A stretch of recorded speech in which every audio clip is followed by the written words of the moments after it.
السلام عليكم ورحمة الله وبركاته. ازيكم عاملين ايه؟ يا رب تكونوا بخير. النهاردة ان شاء الله الريفيو بتاعنا عن قهوة هنجربها مع بعض واقول لكم رأيي فيها بكل مصداقية زي ما عودتكم. طبعا بعد ما البن ما بقاش جودته اعلى حاجة اللي موجودة في الاسواق، وبقى مخلوط بنوى بلح وبسلة وحاجات تانية كتير ومبقاش عارفين كمان مصدره. فانا جربت بن كتير الفترة اللي فاتت، وخصوصا بعد المقاطعة، فالمنتجات المصري ما كانتش احسن حاجة. وجربت طبعا ابو عوف، وكان في فترة طويلة كان كويس، وبن العروبة جت فترة كان كويس، وفي بعض المنتجات التانية جربتها وكانت كويسة، بس فجأة حسيت انها مش احسن حاجة وانها مخلوطة بحاجات تانية. معرفش التغيير ده حصل ليه، واكيد في ناس كتيرة جدا لاحظت الموضوع دوت. لو انتوا لاحظتوا الموضوع ده اكتبولي في التعليقات. لو جربتوا بن تاني غير العروبة وابو عوف وشاهين والمنتجات المحلية اللي موجودة في مصر حاليا، قولولي ايه افضل الانواع اللي انتوا جربتوها علشان اجربها، وياريت تكتبولي في التعليقات المكان بتاعها فين. النهارده هنجرب مع بعض بن ناظم. انا جربت الشركات كتير قوي على الفيسبوك وعلى السوشيال ميديا، وفي شركات كانت ليها مصداقية عالية جدا وفعلا كانت المنتجات بتاعتهم كويسة، وفي شركات لا. فالنهاردة هجرب معاكم البوست بتاع ناظم بيك واعرف اذا كان فعلا عنده مصداقية ولا لا. نجرب البن بتاعه بس. وهو انا جالي الاوردر واستلمته. انا بشرب بن فاتح محوج، فطلبت البن الاول، يعني قلت اجرب فيه حجم صغير علشان لو مش حلو ما بقاش خسرت كتير. سعره طبعا مناسب، هكتب لكم في التعليقات. بص البوكس بيجي بتاعهم بالشكل اللي انتوا شايفينه دوت. البوكس هو مش كبير، يعني حسب انتي طالبه الاوردر شكله ازاي، بس ده البوكس اللي جالي بالشكل دوت وبالحجم دوت. مكتوب عليه تفاصيل المنتج والمكان ووزارة الصحة، مكتوب عليه تفاصيله بصراحة، ومكتوب عليه كمان بالعربي وبالانجليش عشان لو البراند يعني يستخدمه حد مش مصري. خلاص هو تحميص وتعبئة شركة نقش للتجارة. المقر بتاعهم في الحي الخامس في القاهرة الجديدة. كاتبلك المكان علشان اللي عايز يطلبوا ليهم طبعا صفحتهم على الفيسبوك، والإعلان بتاعهم كان موجود على الفيسبوك. لو حابين برضو ان شاء الله بعد ما اجرب القهوه لو عجبني باذن الله هكتب لكم في التعليقات رايي فيه بكل مصداقيه زي ما عودتكم، وهكتب لكم السعر، وهسيب لكم اللينك لو حابين تتابعوا. البوكس بيجي، انا طلبت منه زي ما قلت لكم نوعين من البن الاتنين بن محوج فاتح، بس واحد مميز، والبن التاني نفس القصة بالظبط، بس لون مش بتاعهم هما اللي بيختلف. بن محوج فاتح التحميص، ده مكتوب عليه بس ان هو بن محوج فاتح التحميص، وده بن محوج مميز. انا معرفش الفرق ما بينهم ايه، اكيد هتبقى اعلى مثلا، بالرغم ان هما نفس السعر على فكرة، بس ممكن تكون اعلى في الحبهان او جوزة الطيب او الحاجات اللي بتتحط مع القهوة، ممكن يكون مميزة شوية او تحميصها اعلى شوية. هعرف، هجرب باذن الله المنتجين دول واقول لكم رايي فيهم بكل صراحه. ان شاء الله يعجبني، علشان بصراحه انا تعبت من القهوه اللي موجوده في الاسواق. لو جربتوها او جربتوا اي انواع تانية ياريت تكتبولي بالتعليقات. ده شكل العبوه بتاعته من جوه، انا قصيتها. شكل البن شكله البنيه فاتحه، اللون بتاعها حلو جدا، ريحته روعه.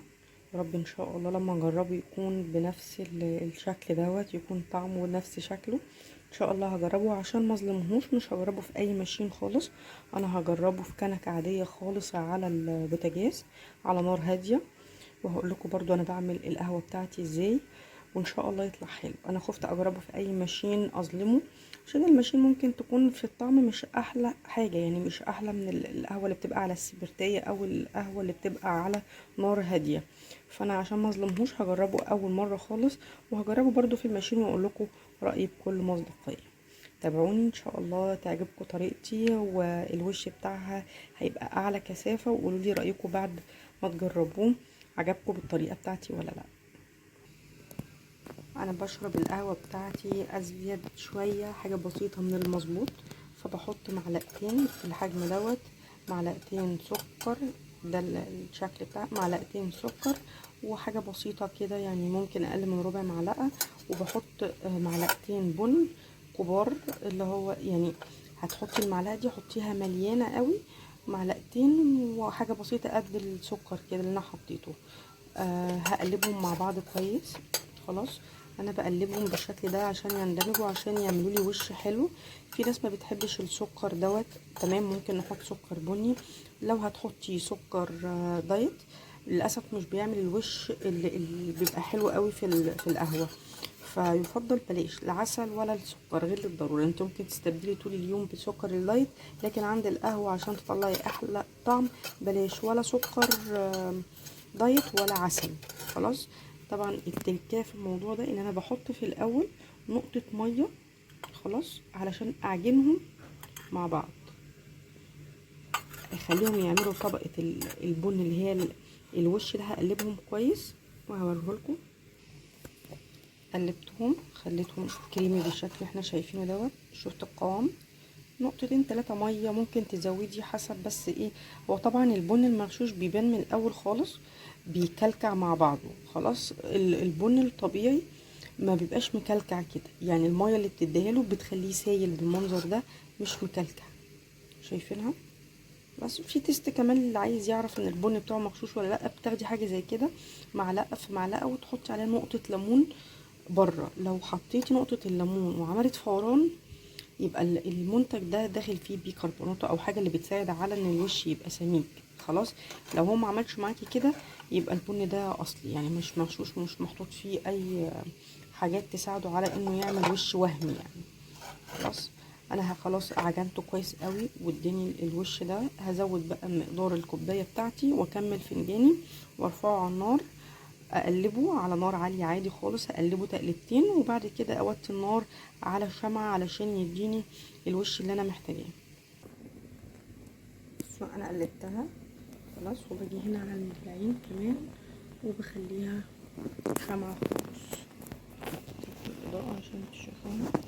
هي على العين كده خلاص، واقوم قلبتها. هخلي المية بتاعتي العين بتاعتي على شمعة خالص خالص، واسيبها بقى تاخد وقتها. طبعا انا حاطه الحامل ده اللي هو عين تانية في البوتاجاز علشان دي واسعة، فبخليها كمان عشان تستوي على نار هادية على الاخر خالص. فبعمل الحركة دي. اقول لكم بقى النتيجة في الاخر.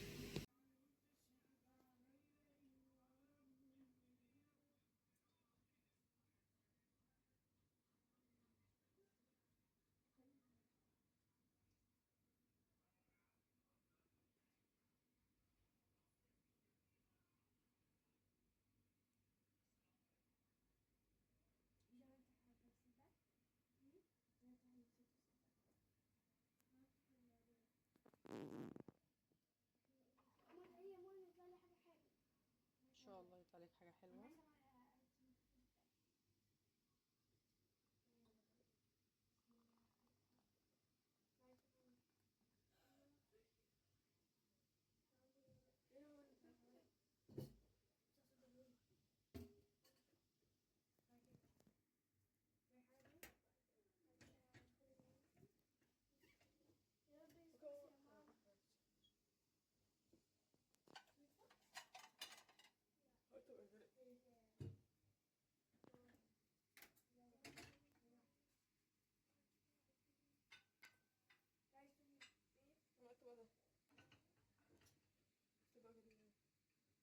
بتاع مامة علي.